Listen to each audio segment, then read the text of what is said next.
Okay, welcome to another episode of The Fundable Founder. I'm here this morning with Susan Conover of LuminDx. Welcome, Susan. Excited to be here. And it's actually not even morning, it's afternoon. This day has flown by. It's well into the afternoon. So I'm really glad you could be on, and I'm looking forward to hearing your story and your advice. But why don't you start by telling us your elevator pitch? What is LuminDx? Sure. So LuminDx is enabling every doctor to quickly and accurately assess skin issues in order to make the right decision for every patient, save time and save money. That seems like a simple enough elevator pitch. How long did it take you to succinctly be able to say what you were doing over the years? Oh man, I've had so many iterations. I guess years. You answered it. It's years. But it's so important to be able to describe what you do so quickly. And that's just part of the evolution of being an entrepreneur, is really figuring out what you do to the point where you can actually tell people very succinctly. Yeah. But what is kind of the origin story? Why did you decide to get into this? Why did you decide to start LuminDx? Sure. Yeah.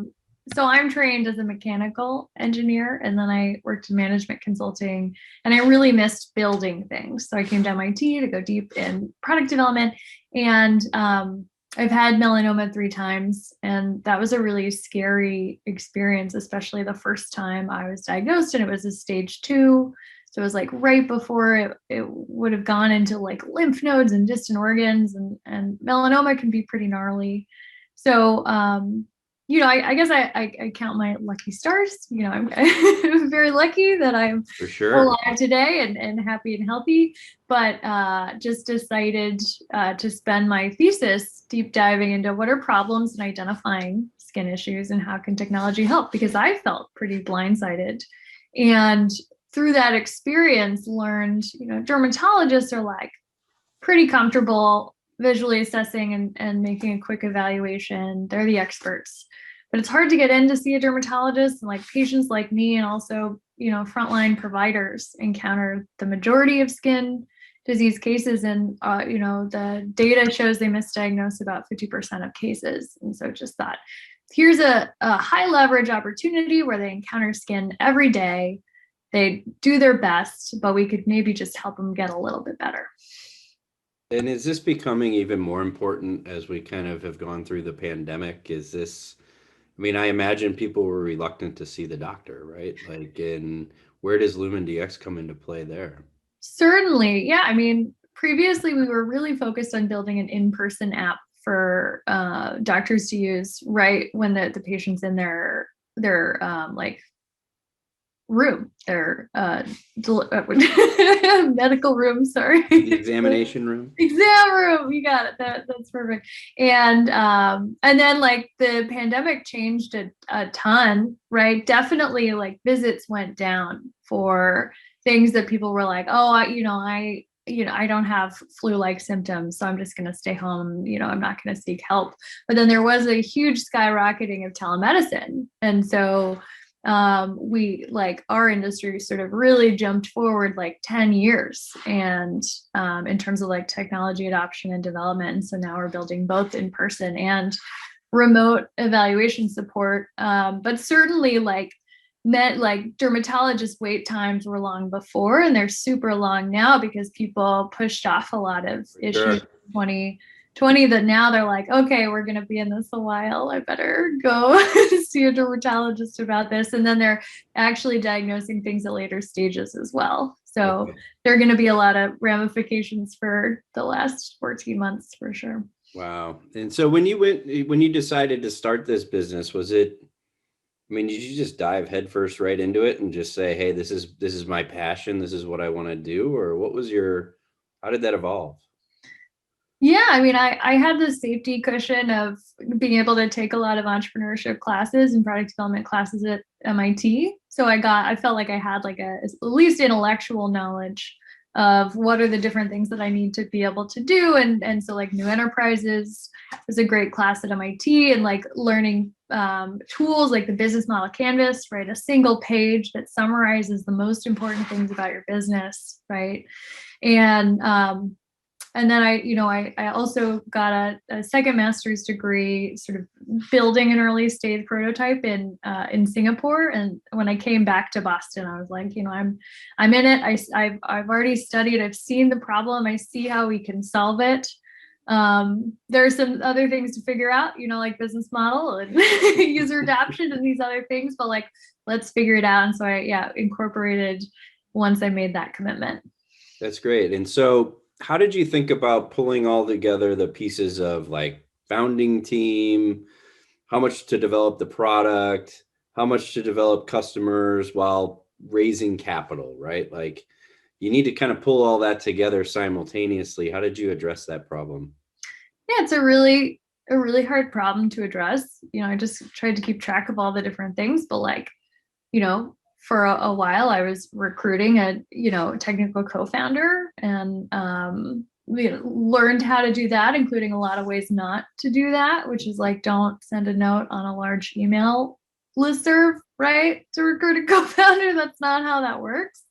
But then also, just like making sure like team, idea, and validation, you're just pursuing all of those all at once. And it's so hard to fundraise as well. I mean, we definitely like had a various experience trying and failing to fundraise on an early version of the product that, didn't have revenue, and learned actually a lot in going through the Techstars program. And so that was a real game changer for us to just like learn the principles of fundraising, of which there are many, to like keep in mind to make an effective process. But it's a process, right? You just run the process. So what were some of those principles of fundraising that you learned at Techstars?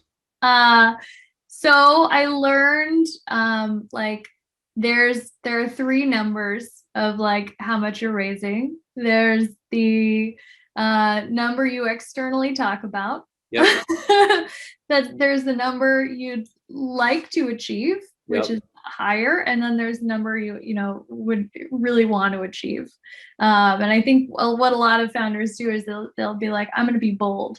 I'm going to ask for $1.5 million up front, and then every investor. Okay, I have $0 committed. Then you're going to lose a lot of people. And other principles are like, when you're when you have someone already excited, like hearing all their concerns and just like saying, okay, I got it. You want us to be based in Texas. I got it. You want us to have a healthcare investor. I got, and just making sure you're absorbing them rather than reacting and saying, oh, that's unreasonable, so you can soft circle money before you're, getting within a 20% of your goal.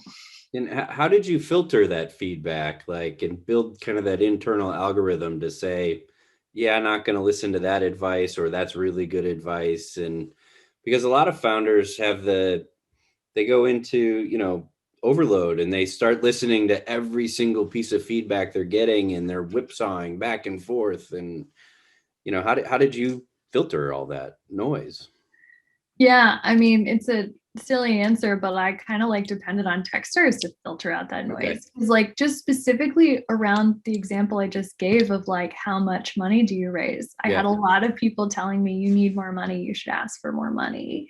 And also you should, say the smallest number possible to get to your next milestone. And I think like learning, okay, both are great, but like really talking about a smaller number helps everyone in communicating. And like, you can always raise more. You can always adjust the terms if you raise more. And you're in a lot stronger position when you already have your, externally discussed number already raised. That's great. So, at the end of the Techstars program, you have like a pitch day, right? A demo day. Did that prepare you for raising capital? Did you get term sheets after that? We raised a smaller angel round of about 400K. I think like sort of within 90 days of the pitch day and Great outcome, frankly. demo day. Yeah, it was a great outcome. And so we set the terms and we brought in, and they're phenomenal investors, right? Dermatologists and health tech CTOs and just people who are really relevant for us. And then we said we're going to achieve this milestone of this money, right? We're going to bring in 100,000 of the right skin disease photos, which is really important for us building a highly accurate AI model that doctors trust. And we achieved that milestone, and then we raised our 2 million round after that in the next period.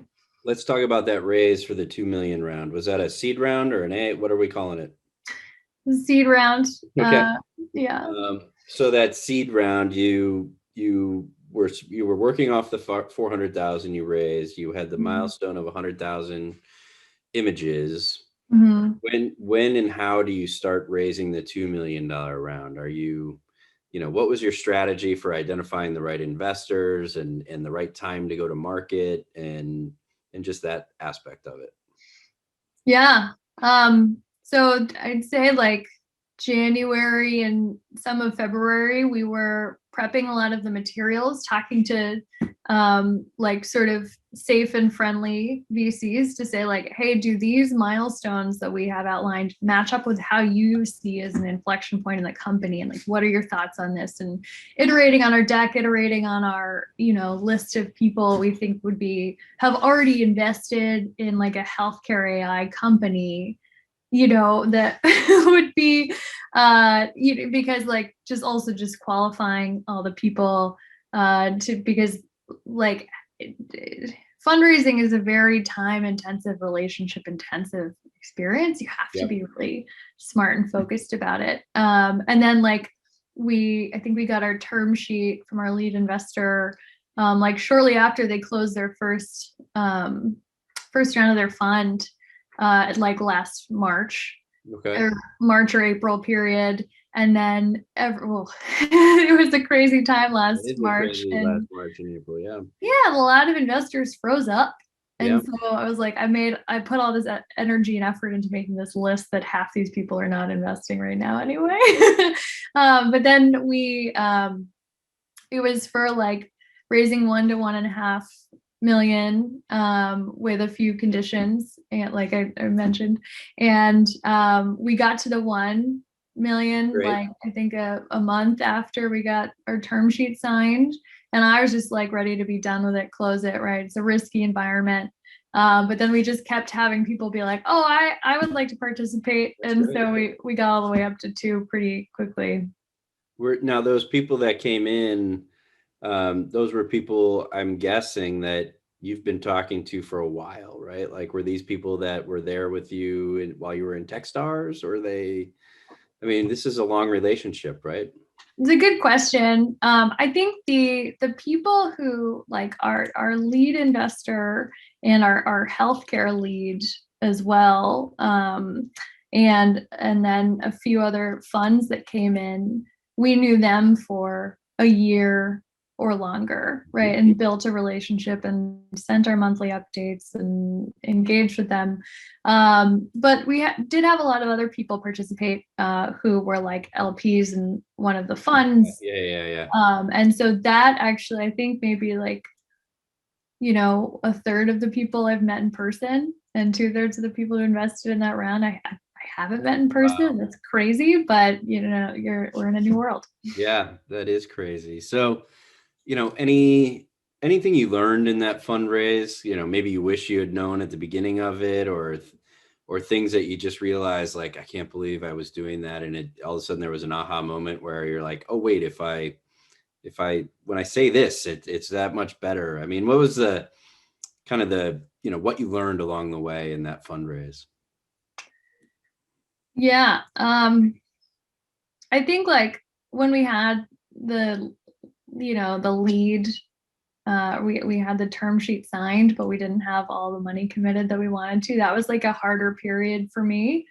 And I really sort of needed a little bit of coaching from our lead investor of like, hey, you're going to do this, a little bit of like confidence wavering. But then also like once we hit the 1 million and I was ready to close, like, and I just communicated, like, we're probably going to close in like 2 days, then people moved because I was Yeah. very serious about Yeah. it. And so that was like really just confidence of like, hey, we're done with this. You're in or you're out, was really a game changer in a way that I did not expect.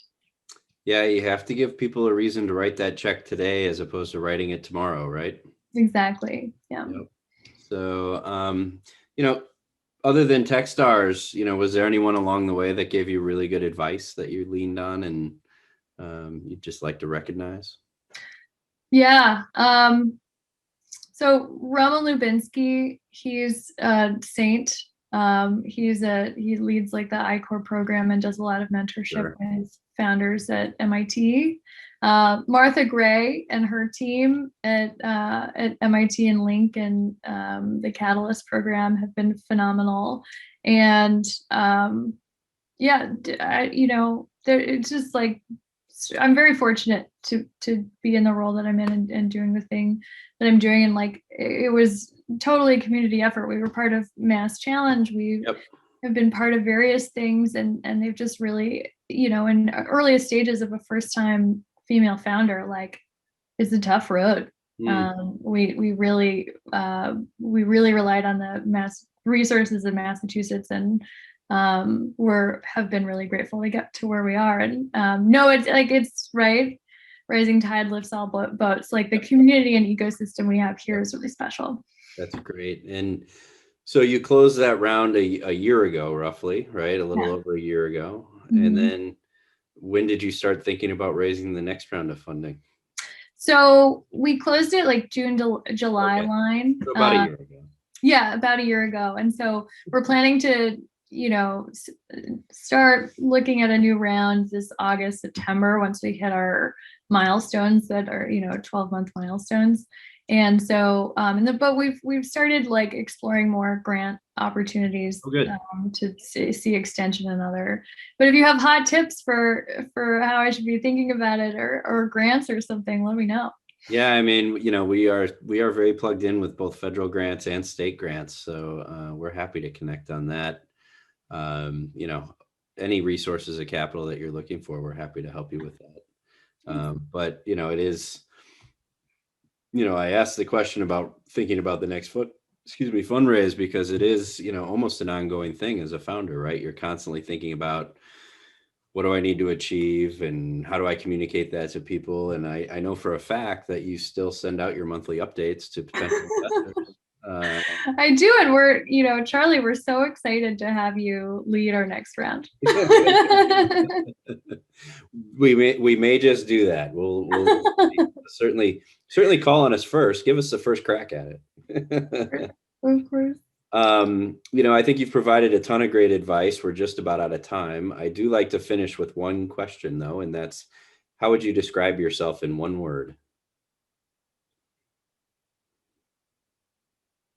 Dedicated. In my head, I was like, she's going to say dedicated. So it's true. I wish I should have written it on a piece of paper first. Great. Next interview you do, you should do that. Exactly. Well, look, I really appreciate it, Susan. I'm very happy for you and the team at LuminDx. Please keep those monthly updates coming, and let's connect again soon about some of those grant opportunities and other things.